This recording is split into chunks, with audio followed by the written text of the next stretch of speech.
and welcome to LA Currents. I'm Saida Pagan. For those Angelenos who are suffering from mental illness and addiction, the COVID-19 crisis has the potential for being especially challenging.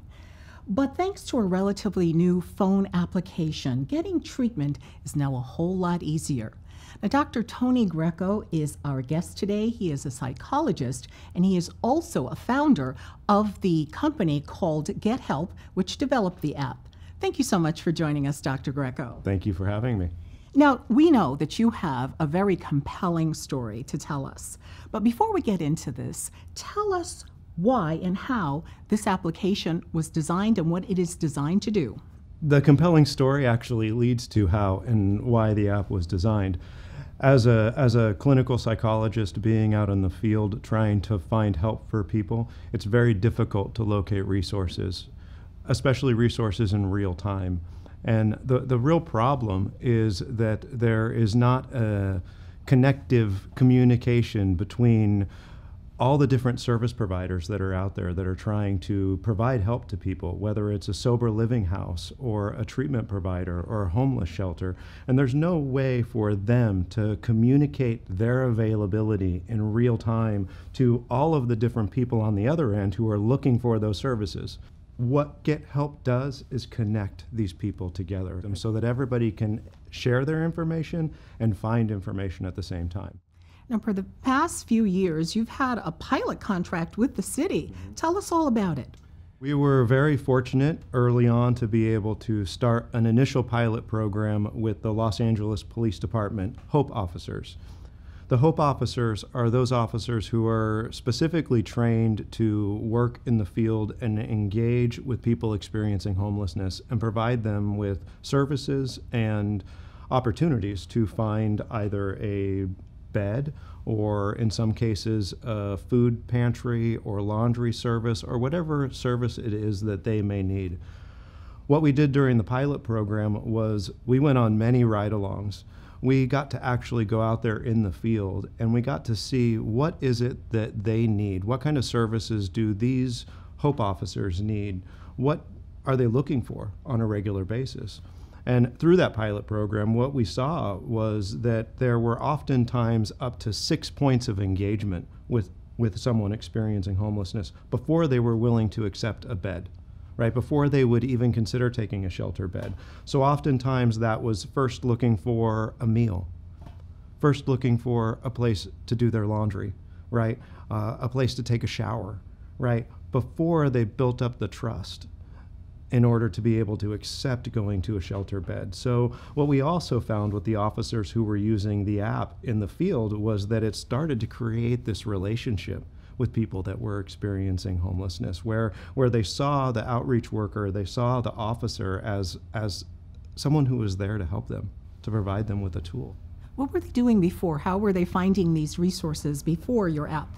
You know, a lot the same way that I did as a psychologist, right? And you know, we have phone lists, and a lot of times these are paper phone lists that haven't been updated in, I hate to say, years, where, you know, sometimes the number isn't any good anymore, or you have a couple people that you call and will call them and see or hope that they have a bed available and wait for a phone call back, and it becomes this back and forth.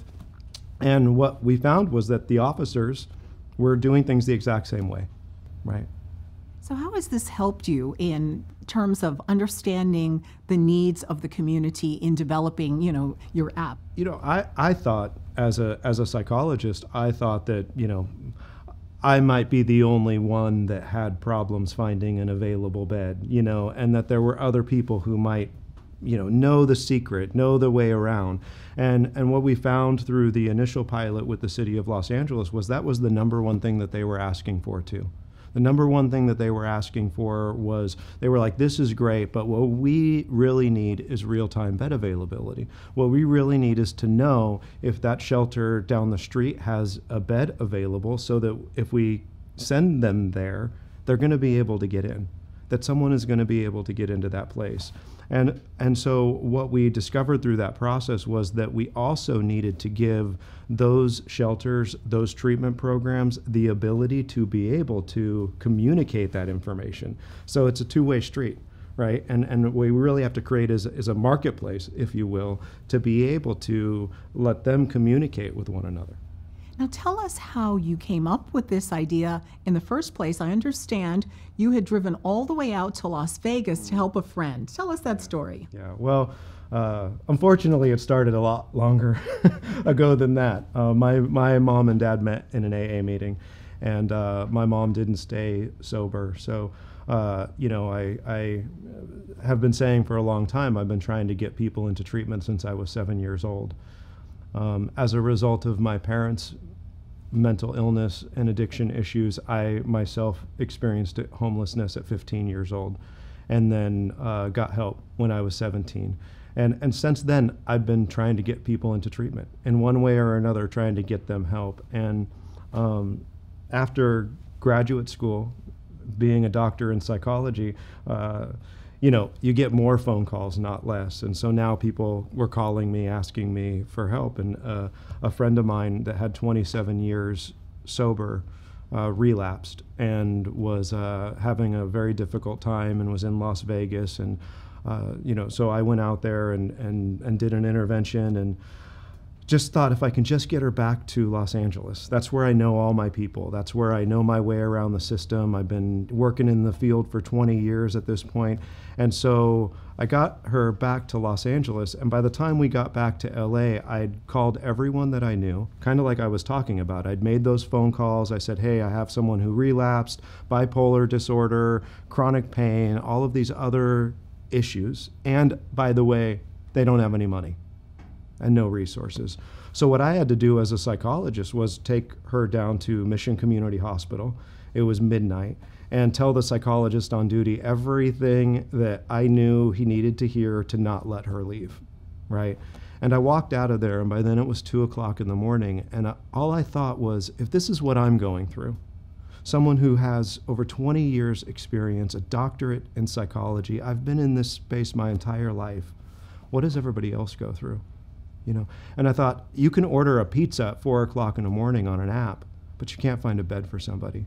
And I knew that something needed to be done, and so I got to work. You got to work. How many years ago was that? About 4.5, almost 5 years ago now, Well, we want to hear more about how it was developed. But there are so many websites out there, so many lists of resources. So tell me how yours is different. There's a lot of great people trying to do great work. So you have a lot of different resources, a lot of different people trying to compile information. None of them are connected with one another, and it's really hard to update those resources in real time. So you have these paper lists that I was talking about, right? But how do those paper lists get updated, right? And that's the challenge. So you'll have nonprofit organizations or faith-based organizations or state or government agencies that spend a lot of time and effort making these really robust lists. And then how do you update that information? And that's where we come in, right? Is being able to give service providers the ability to update their information instantaneously so that those lists don't need to be outdated anymore. Now, we'll talk about this a little bit more in the next few minutes, but is this only LA or nationally? Well, I was born and raised in Los Angeles, right? So this is where we started. And we were fortunate enough to have, as I said, a pilot program with the city of Los Angeles, and that's where a lot of our focus has been. But we have hundreds of thousands of services in our database across the country right now. So we're working directly with some of the local shelters and treatment programs in the city of Los Angeles in order to give them the ability to communicate real-time bed availability. However, there are services across the country, so anybody can download the app on the iOS or Android devices and can start to search for facilities in their area or services in their area. Is that right? Now, let's talk about the COVID-19 crisis. Now, I know, looking at your website, you have some information, of course, about mental illness and addiction. What about COVID-19?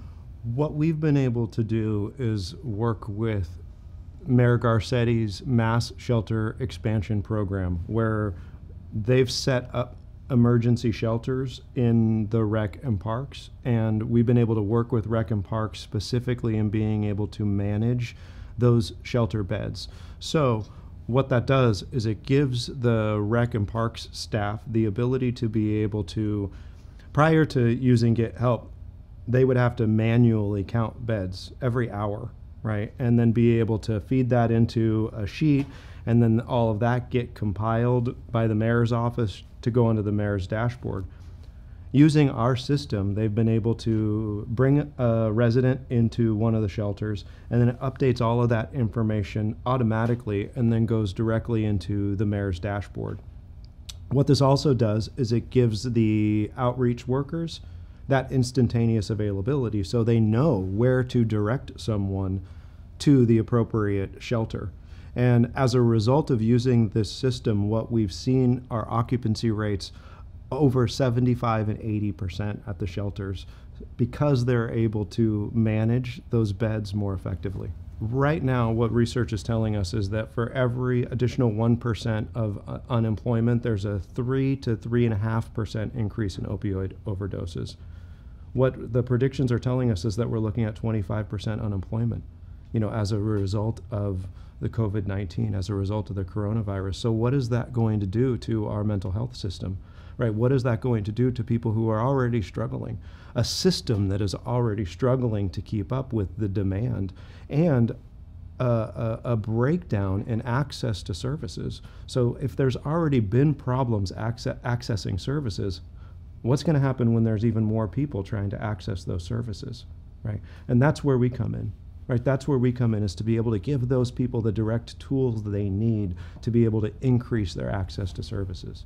I would assume you are not surprised to hear that there's been an increase in the number of calls to suicide hotlines. 300% increase, in calls. And those are just the people who are calling. So we don't even fully know what this is going to do. We don't fully know the impact, right? But we have to try to get ahead of it. And the way that we know that we can do that, what we already knew going into this epidemic was that one of the root problems is access to services, right? And so that's what we continue to work on, is how do we give people better access to services? I'm assuming you would agree that there should be a greater focus on treatment at this time, mental health treatment, treatment for addiction. Yeah. Would you like to tell us your feelings and your thoughts about that? A greater focus and a more collaborative mindset. Okay, so, we've done a lot of work at Skid Row, and we do some work with the Pastor Karen down there, and we'll talk about Skid Row being over-serviced but underconnected. Right? So on two different blocks, you have an organization that's providing services on one block and an organization providing services on the other block, and none of them know that the other is there, right? We talk to homeless shelters that are across the street from one another, but don't know whether the other place has beds available or not. So what we need to do is be able to start to collaborate more with one another, right? Start to be able to communicate more with one another. Right. Is that where Get Help comes in? That's exactly where Get Help comes in. What are you doing? Are you connecting people? Besides the app, are you doing other types of activities and other types of outreach? Yeah, absolutely. So what we're doing is we're going into the homeless shelters. We're going into treatment programs. We're finding what's their pain point, right? What's their struggle? Right? And what we found was that a lot of shelters, a lot of treatment programs, a lot of service providers, they were managing a lot of their own services with literally pen and paper, trying to keep up with what beds were where. At best, maybe they were using Excel documents or something along those lines. And so what we said is, how can we create tools for them to help them in their day in, day out lives, right? To make their jobs easier, so that it's not just another demand coming from another, billing requirement or another regulation of some kind or another, but what kind of tools can we give them? So we started building tools for them too, right? We started building tools that they could use to help them in their day out operations, and then be able to have that information and take that information and share it with the HOPE officers, share it with therapists, share it with parents, share it with nurses, doctors, teachers, lawyers. There's all sorts of people that are searching for this information. So being able to connect all those people together is really what gets us excited and what we're really focused on doing. The issues of addiction and homelessness are very real for you. Mm-hmm. You have a very personal story. Tell us about it. How did it begin? I talked about my mom and dad meeting and an AA meeting, right? My mom didn't stay sober, and my dad has unfortunately suffered from mental illness all of my life. I know what it's like to not know where you're going to sleep at night, I remember coming home from school when I was 15 years old, and everything in the house was empty, except for the stuff in my bedroom, right? And trying to figure out what to take and what not to take, So when I talk to people who are in the streets, who are afraid to go into a homeless shelter because what are they going to do with their stuff? Where are they going to store their things? I remember what it's like being 17, and do you take this thing or do you take that? And you only have room for one, right? I was fortunate to get help, I was fortunate enough to be able to find help from people and to rely on the generosity and the help of strangers, right? And as a result of that, I was able to learn how to do things like go to school and get an education, right? And slowly but surely work my way through school. Always with the idea that that one day I'd be in that position to be able to know where that bed was when my mom would finally call one day and ask me for help. When my sister would finally call one day and ask for help. And that was my goal. That was my goal in life, and it was my goal in founding Get Help, and it's the goal and the focus for me on a daily basis, every day of my life now. That's what I'm thinking about. Wonderful. Now, how many agencies and individuals are actually using your app right now? Do you have any idea? Yeah, well, as I said, we have hundreds of thousands of services and facilities, over 20,000 different service providers and treatment programs in our system. And in the LA area alone right now, we're working closely with over 30 shelters and programs who are using our provider tool management technology, right, to be able to manage beds in real time and be able to get that information out to the app. Give us some stories. Give us a scenario about, agency X using this, or a charity. Give us walk us through how it would work. Yeah. When people check into a shelter, right, there's a lot of different questions to ask, right? And oftentimes there's even several different forms to fill out, right? And so you're entering the information multiple times, right? And this is also a huge, I hate to call it burden, but it's a huge burden when you're someone who's vulnerable, you're someone who's coming into a program, and one, you're not sure whether you want to be there anyway. Because like I said, you may have just left your stuff. You don't know whether you want to be clean or sober. You're still questioning that. And you're sitting there with a stranger who's asking you all of these very personal questions.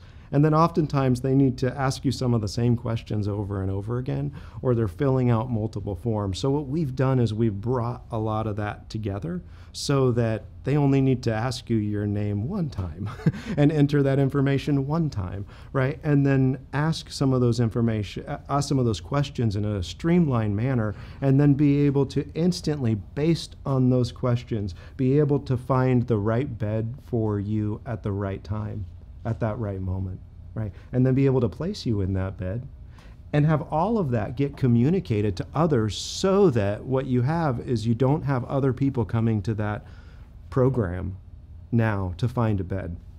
Another example, a perfect example, was, there was a story just most recently where someone was, in Whittier, and they were looking for an available shelter bed, and they got, based on some outdated information, they got sent all the way to North Hollywood. Now you can imagine what it's like for us on a good day driving, but if you're taking public transportation as well, and they went all the way from Whittier to North Hollywood, only to find out by the time they got there that there was a waiting list of 30 people at that program. Right? And so what we've done is we've been able to give people the tools so that they can see, one, if there's that waiting list, but also see if there's availability at that program before someone makes that journey. Dr. Greco, you must have a fabulous tech team. So tell me about your tech team, what they do, and how much work they have. You know, they do have a lot of work, and fortunately we're led by someone who has a lot of experience with that. Michael Root is our CTO, and he came out of Riot Games, which is known for the game League of Legends. So this is someone who's, you know, used to a billion people looking at technology, and being able to bring that skill set to bear on this sector and this population, this group of I'm going to say customers, right, who have not gotten a lot of attention from technology, right? And so we've been able to, as a result of Michael, we've been able to recruit some of the very best talent and bring in some of the very best technology, the very best security systems. So all of our technology is HIPAA compliant and in accordance with some of the best security that is available. And how often is it updated? Because I think that's a really important point. As we speak. Really? Yeah, yeah. So instantaneously, we're working through the night. There's messages going back and forth all night. Our support team is available to provide support to the shelters and treatment programs and professionals who are looking for service 24/7. And there's no cost, or is there a cost? There's no cost to people to do the search, to be able to look for the information. Our model is a subscription model. So, you know, our value that we're providing to these shelters, what we found, this is something that they're willing to pay for, right? Because it helps them do their jobs so much more efficiently and effectively. And as a result of using our technology, what we found is that it's decreasing time and effort that people are putting in. It's also increasing efficiencies and decreasing errors in billing and information. Because if you go back to all those different forms and all those different places where people have to enter information, every single one of those is an opportunity for an error, right? And so using our technology, they've been able to decrease in error and save a lot of money. Now, on your website, you're asking people to join in your effort. So what do you mean by that? Well, there's a lot of ways to join in the effort, right? If you're a service provider, if you are providing treatment, then get involved. Start using our technology. Start reaching out to us. Start updating your information. If you're a professional who's looking for services, download the app, right? Start using it. Let us know what you think about it, right? We want to hear from you. And the more people that get engaged, the more effective it becomes, right? This is a network. This is an ecosystem that we're creating. So it's kind of like having the first fax machine, right? And so the more people that started using fax machines, the more useful it became, right? Until email came along. So we're kind of the evolution of fax into email. And you were also on your website talking about facility management. You earlier addressed that, but just tell us a little bit more about that tool in addition to the Get Help app. Yeah, so the facility management tool that I talk about is what gives programs of any kind that have beds, that have spaces available, the ability to be able to manage those spaces more effectively and then be able to communicate that information instantaneously to the mobile applications that are used by the professionals and first responders, outreach workers, and the public, right? So it's that tool that helps decrease those numbers of steps that the intake coordinators need to go through, that the workers and line staff have to go through in order to keep their inventory up to date. And do you have agencies using it right now? Yeah, we have 30 agencies who are using the provider tools and using that to manage their beds, and that information is going directly to the mobile applications. And are you hoping to go national, or are you already national in that aspect? With the provider tool, we're not national yet, and that's what we're looking to expand. Like I said, we were fortunate enough to be able to pilot in the second largest city in the United States. And so now that we've successfully made the tool work for the city of Los Angeles and for the shelters in the city, we really feel that we're ready to be able to go anywhere. It seems as though your app would be great for other disasters, to be used in other sorts of situations like hurricanes, floods, what have you. Exactly. We're already having conversations based on our success with the Rec and Parks and emergency management in the city of Los Angeles about being able to use this tool in the event of an earthquake or a fire when they have to set up emergency shelters. But what's more imminent right now is that we're going into hurricane season. And so we are having conversations with people in various states about the traditional model of managing shelters is not going to work during COVID-19 because you have to point people to different beds, you have to point people to different facilities, and it's going to be more important than ever for them to be able to find the right facility and know whether there's beds available there. So the Get Help technology is perfect for that scenario, and that's where we're going to be focusing our efforts. You also have a great team, an advisory board, a board of directors. How do they inform your decisions as you move forward with your mission? Yeah, very proud of our advisory board. I think this comes from having been in this space of addiction and mental health for 25 years and been able to meet some of the greatest people, in my opinion, some of the greatest people who are doing work in this field. Our advisory board is chaired by Dr. Lloyd Setterer.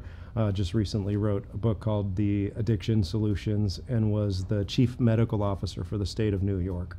And so he chairs our advisory board and has brought together an amazing team of judges, of presidents of boards of psychology, to leaders of associations and organizations. And what they do is be able to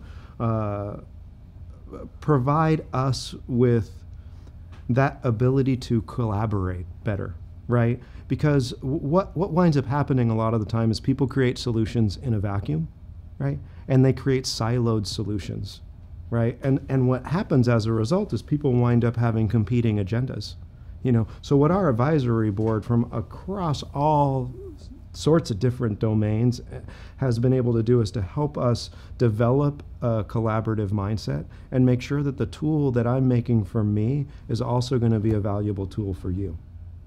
Speaking of value, 2020 is turning out to be a critical year for all of these efforts, social services.